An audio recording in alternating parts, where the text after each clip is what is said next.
Cricket के क्षितिज पर तेजी से उभरते जा रहे भारत के दीप्यमान सितारा वैभव सूर्यवंशी ने आज दक्षिण अफ्रीका अंडर 19 के विरुद्ध खेले गए मैच में कमाल कर दिया।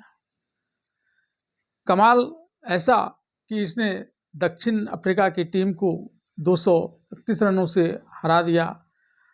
हार का यह अंतर इतना बड़ा है कि पूरी दक्षिण अफ्रीका की टीम मिलकर भी इतना रन नहीं बना पाई थी। आज के इस मैच में वैभव सूर्यवंशी ने एक तरफ जहां अपने बल्लेबाजी से चिरपरिचित अंदाज में धमाकेदार चौके छक्के की बरसात करते हुए अपने शतकीय पारी को जब पूरा किया, तब एक तरफ जहां इससे दर्शक चमत्कृत हो गए, तो वहीं दूसरी तरफ इसने पूरे दुनिया के क्रिकेट खेलने वाले टीमों को भी इस बात से भयभीत कर दिया कि जब यह 15 वर्ष का होने के बाद भारतीय टीम में शामिल होगा, तब भारतीय टीम के साथ खेलना विपक्षी टीम को कितना भारी पड़ेगा। जबकि वैभव सूर्यवंशी उस रन में खेल में भी इसी प्रकार से चौके छक्के की बरसात कर एक बड़ा स्कोर खड़ा करते रहेंगे।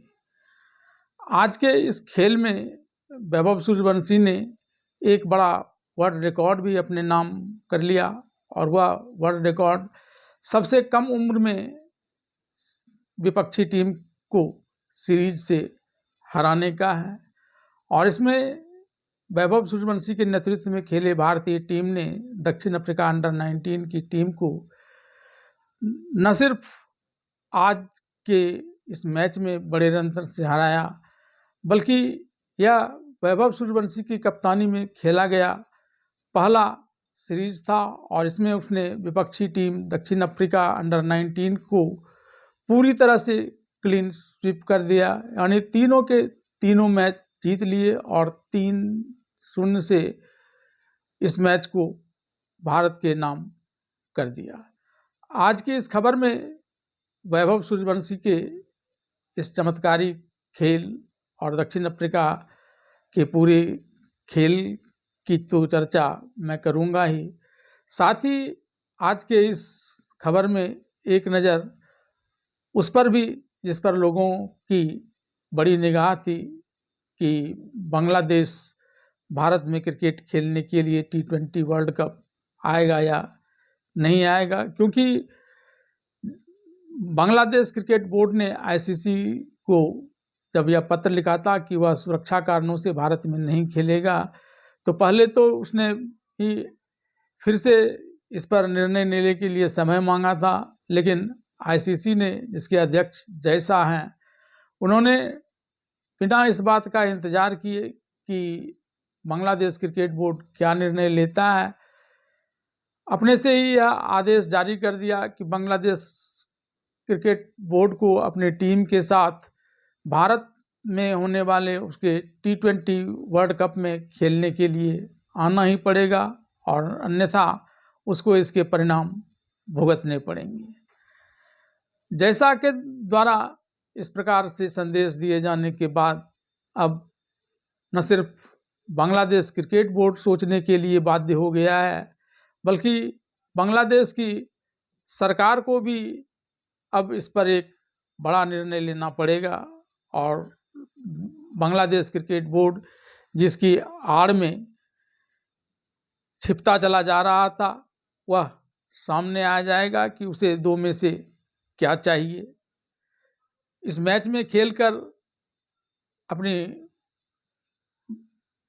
प्रतिष्ठा किसी प्रकार से बचाए या नहीं, तो अगर ICC ने और कड़ा निर्णय ले लिया तो निर्णय तो यहाँ तक जा सकता है कि ICC को बदनाम करने के एवज में उसे ICC के किसी भी टूर्नामेंट में खेलने से रोका जा सकता है, और यह बांग्लादेश क्रिकेट बोर्ड के लिए एक बड़ा कुठाराघात होगा। तो आइए अब इन दोनों ही बातों पर विस्तार से नज़र डालने वाले देखते हैं आज के इस खबर को। भारत ने तीसरे यूथ वनडे मैच में दक्षिण अफ्रीका को 233 रनों से हरा दिया है।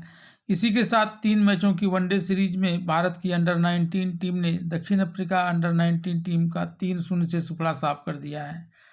तीसरे वनडे इंटरनेशनल मैच में टीम इंडिया ने पहले खेलते हुए 393 रनों का स्कोर खड़ा किया था। भारत के लिए वैभव सूर्यवंशी और अरोन जॉर्ज ने शतक लगाया। विशाल लक्ष्य का पीछा करते हुए दक्षिण अफ्रीका की पूरी टीम 160 रनों पर सिमट गई। इस मुकाबले में दक्षिण अफ्रीका ने टॉस जीतकर टीम इंडिया को पहले बल्लेबाजी का न्योता दिया था। भारतीय सलामी बल्लेबाजों वैभव सूर्यवंशी और अरुण जॉर्ज ने कमाल की बल्लेबाजी करते हुए 227 रनों की ओपनिंग पार्टनरशिप कर डाली।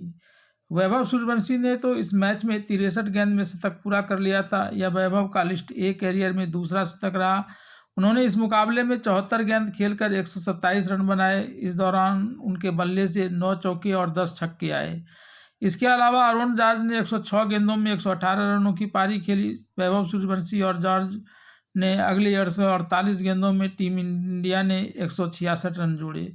भारत के लिए सबसे ज़्यादा विकेट किशन कुमार सिंह ने लिया। उन्होंने केवल 4 ओवर गेंदबाजी करते हुए 3 विकेट झटके। मोहम्मद इनान ने भी 2 विकेट लेने में सफलता पाई। वैभव सूर्यवंशी ने भी गेंदबाजी में हाथ आजमाया। उन्होंने 2 ओवर में 10 रन देकर 1 विकेट लिया। भारत की अंडर 19 टीम ने यूथ वनडे इंटरनेशनल सीरीज 3-0 से जीत ली है। पहले वनडे मैच में भारतीय टीम डीएलएस पद्धति से 25 रनों से जीती थी। वहीं दूसरे वनडे मैच में टीम इंडिया ने 246 आईसीसी रनों के लक्ष्य को 24वें ओवर में ही हासिल कर लिया था। अब तीसरे वनडे मैच को भारत 233 रनों से जीत गया है।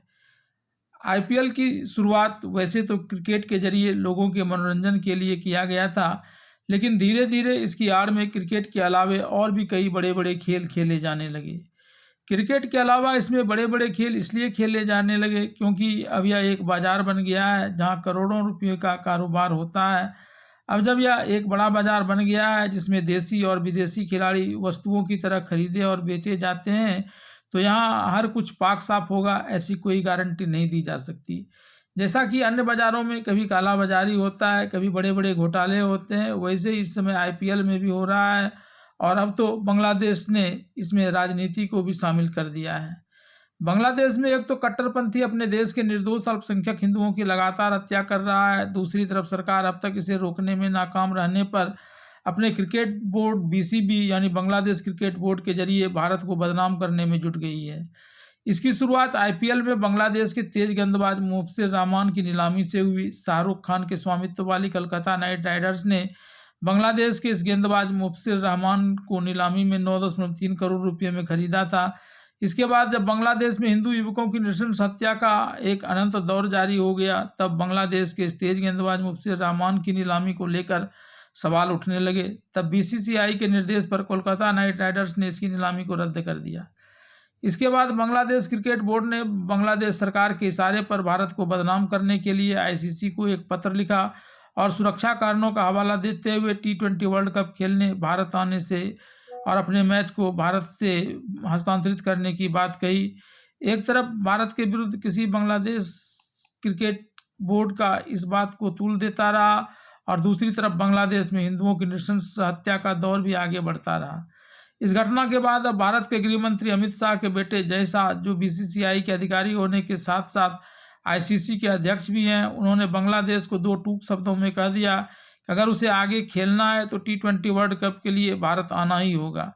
हालांकि बांग्लादेश क्रिकेट बोर्ड के अध्यक्ष अमीनुल इस्लाम बुलबुल ने उन सभी खबरों को खारिज कर दिया है जिसमें दावा किया गया था कि आईसीसी ने बांग्लादेश टीम की T20 वर्ल्ड कप 226 के मैच भारत में खेलने का अल्टीमेटम दिया है।